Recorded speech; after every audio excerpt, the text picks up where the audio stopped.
Hello दोस्तों, आप सभी को मेरा नमस्कार। आप सभी देख रहे हैं हमारे YouTube channel BT for classes में। जैसे कि आप सभी वीडियो के थंबनेल में देख ही रहे होंगे कि और इस वीडियो का बनाने का मकसद क्या है आप सभी को पता चल ही गया होगा। आज के समय में अधिकतर गांव वासी अच्छी तरह से पढ़ नहीं पाते हैं।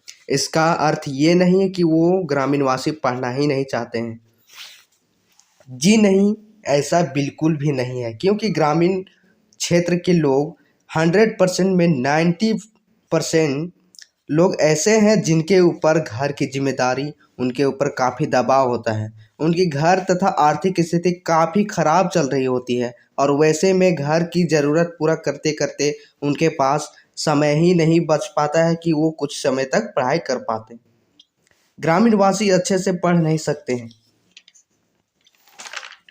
इसलिए मैं पूरे दावे के साथ कहूँगा कि अगर इसी परेशानी के कारण आप मेरी वीडियो देख रहे हैं तो आप बिल्कुल सही वीडियो पर क्लिक किए हैं। अगर आप कुछ भी नहीं पढ़े हैं अभी तक और एग्ज़ाम भी काफ़ी नज़दीक पहुंच गई है, तो अगर आप मेरे बताए हुए सभी रूल्स को अच्छी तरह से फॉलो करते हैं तो 100% गारंटी के साथ बोलता हूँ कि आप एग्ज़ाम में अच्छे से अच्छे पेपर लिख कर ज़रूर आएंगे।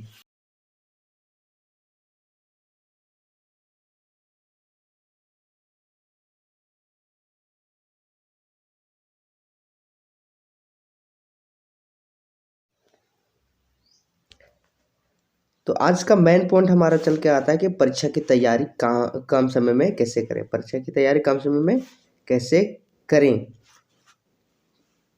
तो पहला रूल्स हमारे पास चल के आता है कि जितने भी सिलेबस वगैरह निकलते हैं उसमें से अगर आप जेक बोर्ड से हैं, कोई भी बोर्ड से हो तो अगर उससे कोई मतलब नहीं है, जिस भी बोर्ड से आप हो उस बोर्ड का पूरे सिलेबस का जानकारी पढ़ाई करने से पहले, एग्ज़ाम से पहले आपको अच्छी तरह से देख लेनी है। ठीक है, सिलेबस आपको पूरी तरह से रखनी है। दूसरा टॉपिक हमारे पास चल के आता है, दूसरा रूल्स नंबर 2 है कि रेगुलर पढ़ाई करें। अब रेगुलर पढ़ाई करने से क्या लाभ होगा हमको, तो देखिए यहाँ पर रेगुलर पढ़ाई करने से होता है ज्ञान में वृद्धि होगा। ठीक है, याद रखने की क्षमता बढ़ेगी। आपको जितना याद रखने में आपको कठिनाई पहुंचती है, हर दिन अगर आप पढ़ते हैं धीरे धीरे करके, कम से कम एक दिन में आप 1 घंटा भी समय देते हैं तो आपके लिए बहुत हो जाता है। वो फोकस और एकाग्रता के लिए ज़रूरी है हर दिन पढ़ाई करना। फोकस और एकाग्रता के लिए अगर आप हर दिन पढ़ते हैं तो किसी भी चीज़ में आप अच्छी तरह से सकारात्मक सोच बना सकते हैं, सकारात्मक फोकस बना सकते हैं। आत्मविश्वास बढ़ाने में रेगुलर पढ़ाई करना चाहिए। अगर आप हर दिन सही टाइम से कम 2-3 घंटा भी पढ़ते हैं तो आप अपने ऊपर काफ़ी अच्छा कॉन्फिडेंट बना सकते हैं कि हाँ, ये चीज़ हम कर सकते हैं अच्छे से। लेखन क्षमता को बढ़ा सकते हैं। हर दिन अगर आप पढ़ाई करते हैं तो आपकी लिखने की हैबिट काफ़ी अच्छी बढ़ेगी, काफ़ी अच्छी राइटिंग भी बैठेगी और काफ़ी अट्रैक्टिव भी देखने के लिए मिलेगा आपको आपकी खुद की रेटिंग। तो इसलिए हर दिन आपको लेखन क्षमता करनी ही चाहिए और रेगुलर पढ़ाई करना चाहिए। बहुत अधिक पढ़ने से रचनात्मक भी बढ़ सकती है, शब्दावली में सुधार हो सकता है और विचार उत्पादकता में वृद्धि भी हो सकता है। जैसे कि बहुत कोई लोग ऐसा है कि हिंदी मात्रा में बहुत सारी गड़बड़ी करती है, गलत कर देता है, तो कौन सी होता है कि शब्दावली में आपको सुधार करने को मिल जाएगा। हर दिन अगर पढ़ते रहेंगे, कुछ न कुछ लिखते रहेंगे तो कुछ न कुछ है इसकी आपको कुछ नया सीखने को मिलेगा। ठीक है, अगला रूल्स है कि आप जब भी पढ़ाई करते हैं तो ऐसा नहीं कि 14 घंटा पढ़ाई कर लिए, 18 घंटा पढ़ाई कर लिए, लगातार बैठ के पढ़ाई कर रहे हैं, कुछ समझ में अबे नहीं कर रहा, वैसे नहीं करना है। आपको बीच बीच में कम से कम कुछ समय के लिए आपको ब्रेक ले लेना है, रुक जाना है। अब इससे क्या सी लाभ होगा आपको कि शोध से पता चलता है कि अपने मस्तिष्क और शरीर को तरो तरोताज़ा करने के लिए पढ़ाई से उद्देश्यपूर्ण ब्रेक कम से कम आपको कितना मिनट के लिए ब्रेक लेना है, 5 से 60 मिनट। मतलब कि आप 1 घंटा भी ले लेते हैं ब्रेक तो आपके लिए बहुत काफ़ी है। अगर आप ऐसा नहीं कि 1 घंटा पढ़ रहे हैं और 1 घंटा ब्रेक ले लिए, वो इतना नहीं करना। अगर आप 18 घंटे पढ़ रहे हैं, 15 घंटा पढ़ रहे हैं, तो आप अगर हर सब्जेक्ट के लिए अगर इतना-इतना लेंगे तो कम आपके लिए 30 मिनट्स ही काफ़ी है, बहुत सारा काफ़ी है। और 30 मिनट से आपको करना कौन सी है कि आप पेंसिल ले लीजिए, व्हाइट पेज ले लीजिए, कुछ ड्राइंग कीजिए, कुछ लिखिए, उसमें लिखते रहिए, मन को भटकाना नहीं है, ठीक है? इससे क्या चीज़ होगा कि ऐसा अगर आप करते हैं, ब्रेक लेते हैं, तो बीच में जो आपका एनर्जी ख़त्म हो जाता है पढ़ने में, वो एनर्जी आपको दोबारा से देखने को मिलेगा और ध्यान केंद्रित अच्छी तरह से होगा और आप किसी भी चीज़ को अच्छे से समझ पाएँगे, सोच समझ पाएँगे, ठीक है? अगला रूल्स को फॉलो आपको करना है, वो है कि लगातार एक ही विषय ना पढ़ें। अब देखो, बहुत लोग करता है क्या चाहिए कि पढ़ते रहेगा, लेकिन हमेशा एक ही विषय, अगर एक दिन आज पढ़ रहा है, आज के दिन में पढ़ रहा है, तो मान के चलो हिस्ट्री ले लिया, अब हिस्ट्री में पूरा पढ़ रहा है। एक ही विषय तो एक ही विषय नहीं पढ़ना है, हमेशा विषय को चेंज कर के पढ़िए। आप अपना टाइम टेबल बना लिए, 1 घंटा हिस्ट्री पढ़िए, 1 घंटा ज्योग्राफी पढ़िए, हर विषय मतलब आधा घंटा या 2 घंटा टाइम लिमिट बांध लीजिए और अलग-अलग पढ़िए। अगला रूल है कि हर दिन अच्छी नींद लें। आपको पढ़ने के साथ-साथ आपको अच्छी तरह से सोना भी है, आपको बॉडी में आराम भी देना बहुत ज़्यादा ज़रूरी है। अब अच्छी नींद लेने के फ़ायदे क्या चाहिए? अच्छी नींद आने से आप ब्लड प्रेशर, ठीक है?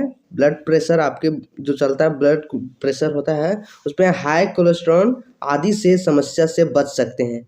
ब्लड प्रेशर कभी-कभी किसी का हाई हो जाता है, तो आप अगर अच्छी नींद ले करके सब कुछ कार्य करते हैं, पढ़ाई हो गया और कोई भी कार्य हो गया, अगर आप बीच में नींद ले लेते हैं, कम से कम 8 घंटे की नींद आपके लिए बहुत अच्छी रहती है, ठीक है?